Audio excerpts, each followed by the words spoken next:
Yo, my people, I'm back again with another video. You done know how the thing go. Boom! Now hear this. By now, you should be aware of the BTB Savage scenario. If not, let me quickly break it down. BT Savage was a rapper who house got invaded by some guys that was looking to take his jewelry and money and whatsoever. Long story short, him and his girlfriend killed the intruder. But anyway, the person was dead 2 months before Vlad TV did an interview with BTB Savage.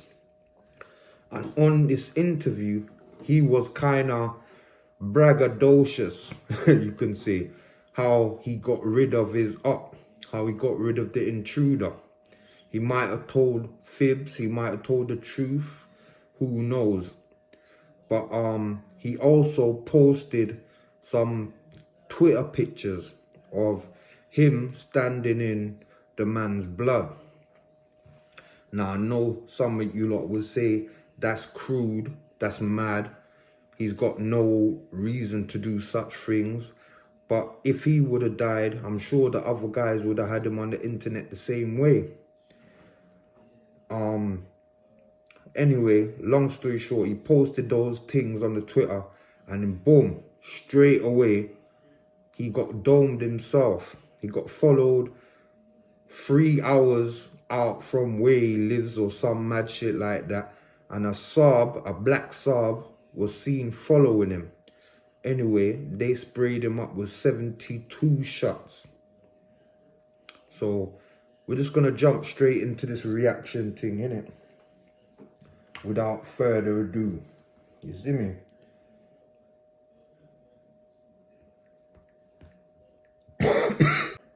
Back to another episode of EOS. It's 1090 Jake, no rocking with Yali, out rocking with me. And for this video, we're gonna be speaking on BTB Savage being shot and killed just days after his Vlad TV interview. February 3rd, 2023.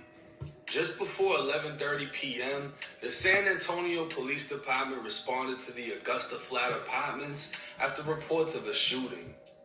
Officers arrived on scene making their way to the 4th floor, where they located an apartment door with nearly a dozen bullet holes going through it. Inside the apartment, a man lay dead in a pool of his own blood. He was identified as 34-year-old Omar Richardson, a convicted felon who just recently was released from federal prison after a 33-month sentence for distributing marijuana with a Draco. He was on federal supervision at the time of his death. Officers would be notified of a male gunshot victim arriving at a local hospital, and investigators would be sent to speak with him in regards to the shooting. 26-year-old Daryl Gentry had been shot in the elbow, suffering a fracture, and had passed out at the hospital from loss of blood. Once awakened and comfortable, he broke down to investigators what had happened. Going by the name BTB Savage, Daryl explained he's a rapper who was asked for a feature by someone he somewhat knew. Being that it was already late, Savage just wanted to get the feature over with and make his money, but when he said he was missing certain recording equipment, the alleged artist named Ishmael claimed to have it, which set off a red flag in Savage's head. He hesitantly decided to invite them over anyways. They'd arrive in a vehicle with multiple people inside, and Savage would ask who they were, as he was unsure if they were just dropping Ishmael off or planning on coming inside. Ishmael would say they were his crew, but said to just let his uncle come, and asked if his uncle could use the bathroom. His uncle was really his stepfather, Omar Richardson. Everything was cordial on the way to the apartment, but Savage would notice how when Omar went to use the bathroom, it seemed he was taking the opportunity to look around and see who else was. Straight, that's a red flag. How you coming into somebody's house, but you're walking around like said the place is yours? Me personally, I would have saw that and instantly I would have known something was up. Cause my head's para. My head's para anyway. I don't trust nothing Nothing that moves. Inside, Savage had been alone with just his fiance and his 4-year-old son. Getting the equipment ready, Ishmael would notice he was missing something, and Omar, the pretend uncle, would tell him to go get it. Another red flag as Savage wondered why the artist was going to get the equipment instead of Omar. Ishmael would leave the apartment and Savage would lock the door when Omar would say he wasn't on that type of time before pulling out money to show nothing funny was happening. He'd compliment Savage's chain, ask if he could smoke, and the two would start rolling up when Savage took out his own gun, placing it on the counter. At that time, Omar grabbed the gun, asking him what type it is. Savage would tell him he's making him uncomfortable and ask for the gun back when Omar turned the gun on him, pulled his own gun out, and aimed the second gun at Savage's fiance who was sitting on the couch. He demanded the money Savage was seen flexing on Instagram and demanded his jewelry. Savage would go to take off his... See that there? You see, that's why I don't go to the blood clot internet flexing this and that. Because you have people that might watch you. And you don't know who's watching you saying, yeah, they're happy for you. And who's watching you saying, yeah, me, I go for it.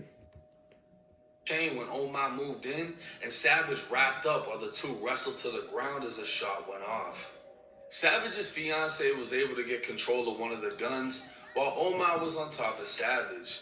She fired twice, striking Omar while the two continued wrestling on the floor.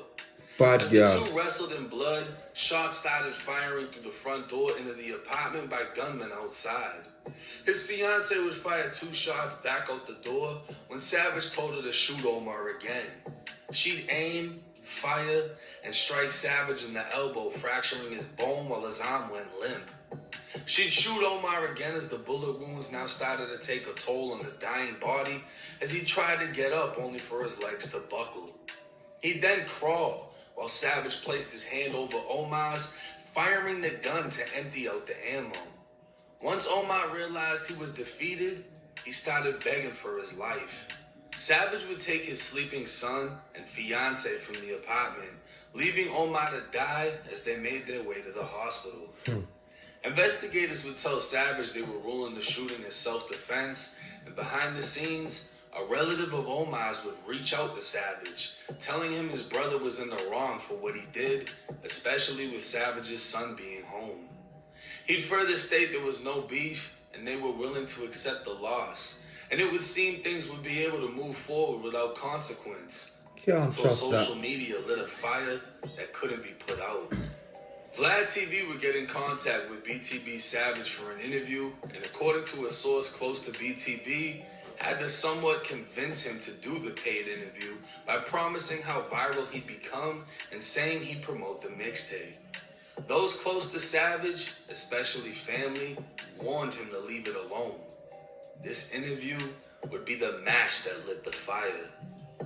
March 26, 2023, Vlad TV would post a 31-minute long interview titled BTB Savage on him and his girlfriend killing a man who tried to rob him. 2 million views. 2 million views in a few hours. With the views rising, BTB saw how much he could capitalize off the situation, and 2 days later, posted a picture of himself standing in the dry blood from the crime scene with a caption reading, "Fast forward to death day, make him meet his maker. Broke, beefing, make his mama throw a fundraiser." Now, you see, this is where my man went wrong. This is where my man went wrong. Because he got away with the body. He still got his jewels. The man's passed away. And you're still taunting him. At this point, it looks like he's asking for it. BTB was now mocking the death of Omar, who he technically didn't even kill. And Omar's family didn't hesitate to respond. A member of Omar's family sent a message promising to make his mama cry how their mama cried. Savage's own mom would call him telling him to take the picture down, but he wouldn't do it. He told her the man deserved what happened after trying to rob him and threatening to kill his family. He said if it had been him that died, they'd be bragging about it online. True. And he was right. March 30th, 2023, BTB Savage would post 2 more graphic pictures to his Twitter at 5:04 p.m. An hour later, he'd be found dead. His white Mercedes was sprayed with bullets when 2 shooters opened fire from within a vehicle before getting out and gunning him down. Witnesses described the shooters as wearing all black with black shades, and the suspect vehicle as a black Subaru. Officers arriving on scene immediately determined the shooting was targeted, with well over 50 shots having been fired. But wouldn't understand the motive, as BTB was killed in Houston, 3 hours away from San Antonio. A source close to the rapper says he was told to leave San Antonio, if not the entire state of Texas, after the failed robbery attempt. He didn't listen. Instead, he chose Houston because he had friends there, or so he thought. Fellow YouTuber Seti Nash would highlight the fact that the internet has indicted a Houston rapper after a self-incriminating post. BJ Goddamn would apparently take to Instagram with a post reading, "Hey, somebody tag Vlad TV ASAP, goddammit, and tell his ass BJ trying to see when he gonna do another interview with that BTB Savage guy. Probably never again, huh, doggy?" The post was deleted soon after, but was said to have been posted. Hi, my name is Alina, and I would like to give you a few reasons why you should consider dating a young Slavic lady. Before BTB Savage was even identified as the victim. What's even more interesting is the fact that his almost all-black outfit and black shades closely matched the description of the shooters that hadn't even been described yet. A source close to BTB Savage states the picture of BJ was taken near the crime scene, and those that played a role in BTB's death were present at the crime scene after the fact. It's also alleged that one of BTB's own friends, who had a key to where he was staying, let one of the men involved in the murder into the apartment, where they stole all of BTB's clothes, money, and jewelry. A family member of Omar would take to Facebook saying, "We having a block party tonight," followed by Bank of America sent that hit. They got tired of him taking their money. The same source that provided me with information for this video has told me law enforcement received all the video evidence from the attempted robbery incident involving Omar. There is even more evidence involving BTB Savage's murder, which is now being investigated by the feds. An arrest can be expected soon. 26-year-old BTB Savage, or Daryl Gentry, was a rapper who portrayed to be a scammer, but in all actuality lived a very different life. Originally from Cleveland, Ohio, he'd moved to San Antonio at the age of 6, where one of his brothers was receiving cancer treatment. An honor roll student, Daryl would graduate with a 4.0 GPA before following in his mother's footsteps and joining the Army. Daryl wasn't from the streets, He's a good youth, but understood to succeed in music, he'd need to look the part.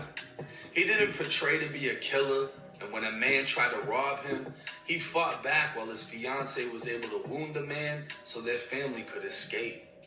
His biggest mistake was listening to the people that never cared instead of hearing those who did. Hear it there. His family warned him against speaking on the incident. Here what I'm gonna do, I'm gonna stop the video right there, but you all get the gist of things, innit? But boom, I want you lot to tell me where you think this whole thing went wrong. Was the robbers wrong for trying to rob him? That's what robbers do, innit? Was he in the wrong? Was he in the wrong for talking too much? Was he in the wrong for posting stuff on the internet? Was he in the wrong because he was somebody that never lived that life? As you heard, he was a good youth, went in the army like his mum. Who was in the wrong? Who was in the wrong? You let me know in the comment section down below. If you like the content, please like, comment, share, subscribe, all that good shit.